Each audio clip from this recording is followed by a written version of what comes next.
AmandaLand.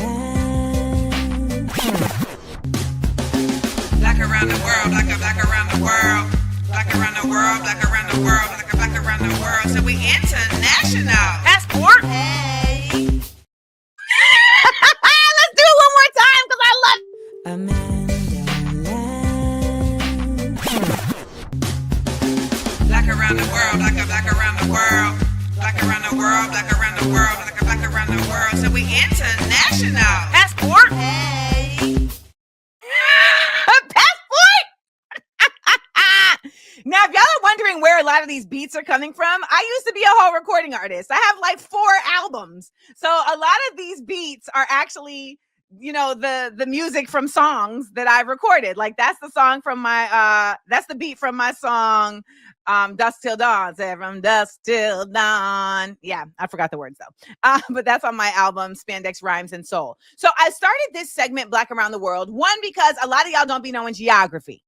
Okay, a lot of y'all don't be knowing geography, and it's because this country don't want you to know geography. They don't want you to pay attention to anybody else. However, it is imperative that we remind ourselves on a regular basis that we are not simply in a country, on a continent. We are on a globe. This is a planet. And yes, we have been explorers in positive ways for quite some time, not just in colonial ways. And so I, in particular, as you know, anything I create is through a Black lens, but with a global perspective. And so I wanted to start this segment where I talk to Black Americans who have decided to leave the country, who are creating lives in other countries, okay? And today we are going to have our first guest. Yeah!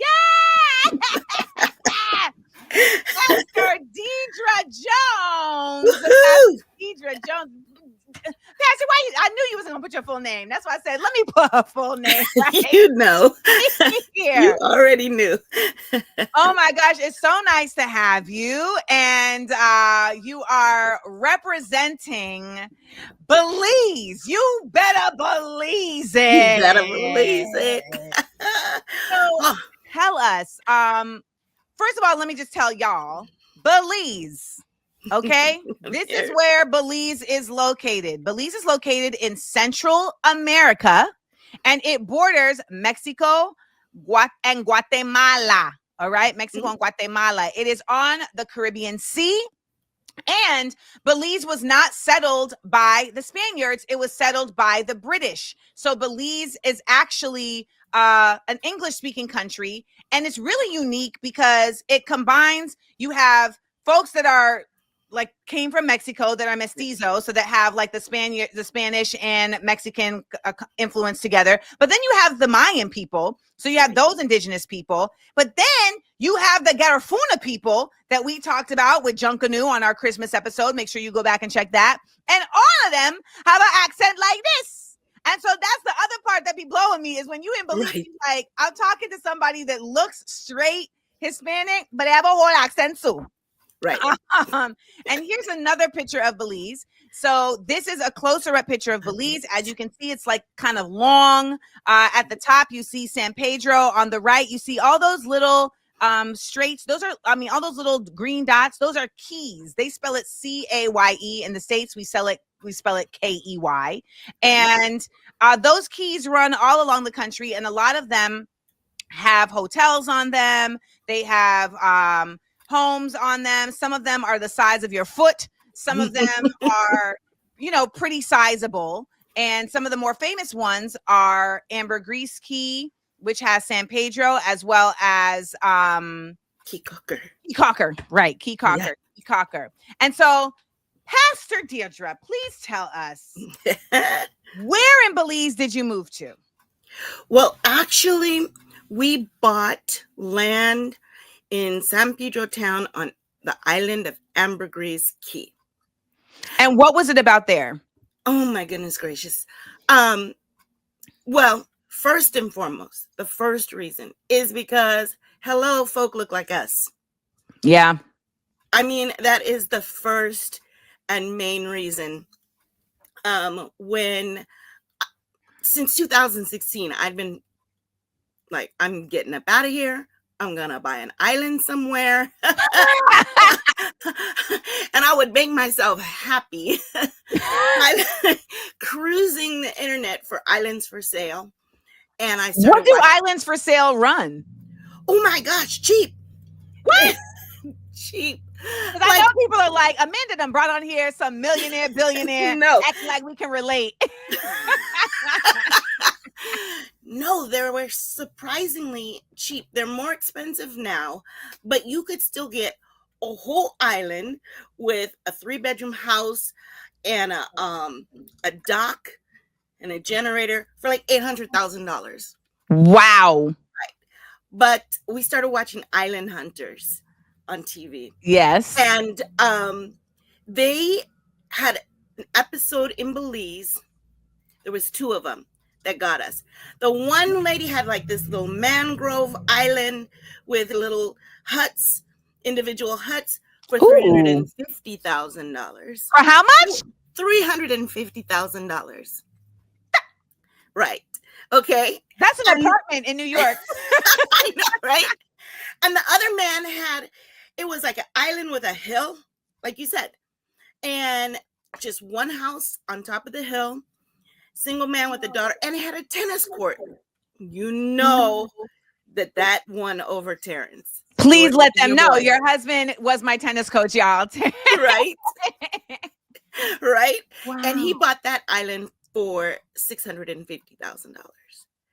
Right? And so your boy was like, let's go. we got to go see for ourselves. And, you know, we had an amazing realtor, Keller Williams out there. Yes, I'm plugging their names because they're local. They were awesome. And they were like, if you buy, great.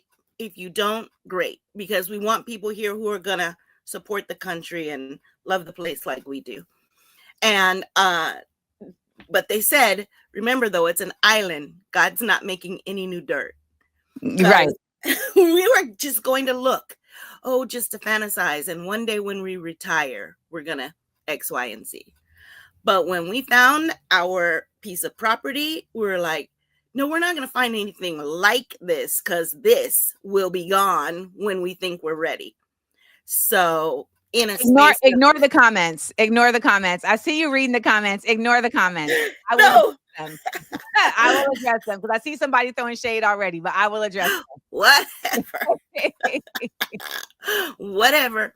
Yeah, no. And so, I mean, for under $250,000, we bought the land, built a tiny casita that we're running as an Airbnb, vacation rental. And on the backside of the land, we will build our main house and retire there.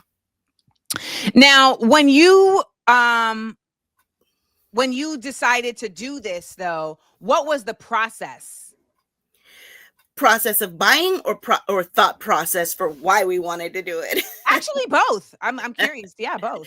Yeah, you know, the thought process, especially for Terrence, was that, you know, you buy a house here in the States, you don't own it. Even if you pay off your mortgage, you don't own it. And if you have a problem with your property taxes, which are extremely ridiculously high in the first place, that they can still hold your house, you know, and even take it away. And we're spending like $8,000 a month just to pay the bills and, you know, maintain the mortgage. And there was no future or security in that. So the thought process was own the land outright, own the structures outright. There was no hoops to jump through to buy in a foreign country. That was our future. That was really our legacy for our family forever. But they treat foreigners like locals when it comes to buying land and property. Interesting. You don't have to go through hoops or lease land or anything, but it's rare to find loans. They're just starting to finance. So it's basically, if you've got the money, you can buy it. And, you know, it's the dollar is 2 to 1. Yeah. So the tiny house that we built out there was $70,000 Belize. So it was 35,000 US dollars on a 620 square foot, 1-bedroom casita. Now, what is it about America that you said, I gotta get out of here? Yeah, it's really just the finances first, as far as what you can own, how you own it, if you actually own it, how much you're working like a dog just to pay for whatever you got.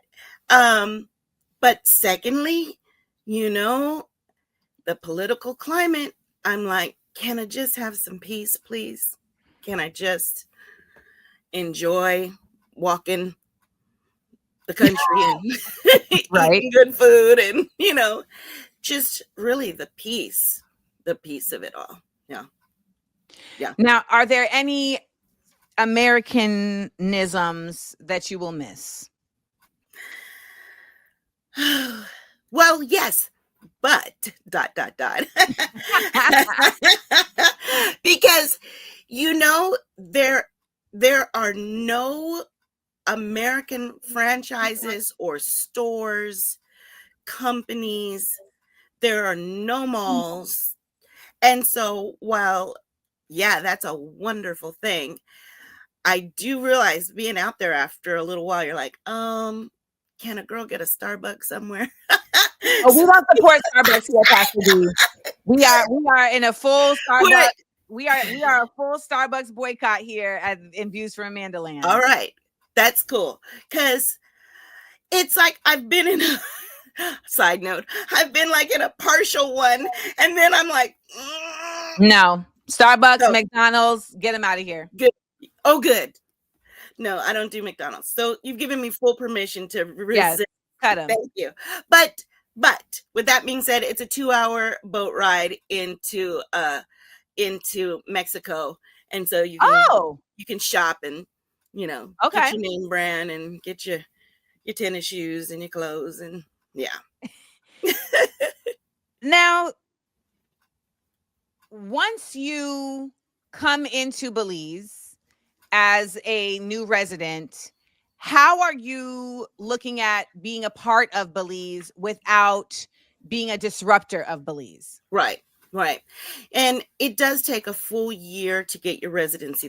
They require you to stay in the country for a full year. You get like 2 weeks that you can divvy up as you please as far as traveling back, but you do have to stay for that full year. And for us, especially with the casita, we have made it a focus of our business there to give more than we take, and to utilize local trade and businesses where at all possible. We don't want to come in and change Belize and make it American. No, that's not why we fell in love with it in the first place, right? And so all of the folks that help us maintain the property are all locals. Any of the businesses that we have connection with for our tours or for the welcome items, we have all local. Yeah. And we've even done some stuff like we have a store, we have merchandise that's more than just souvenirs. And I've written, I'm writing a series of children's books. There's my girl. And all of that will go towards different nonprofits and organizations there in San Pedro as well. Now, like San Pedro is such a tourist place. But I love where you guys have built, because I feel like it's actually like off the beaten path. It is. And I think it's really like it feels like Belize, where you all like, it doesn't feel like, oh, we're in the tourist part. Right.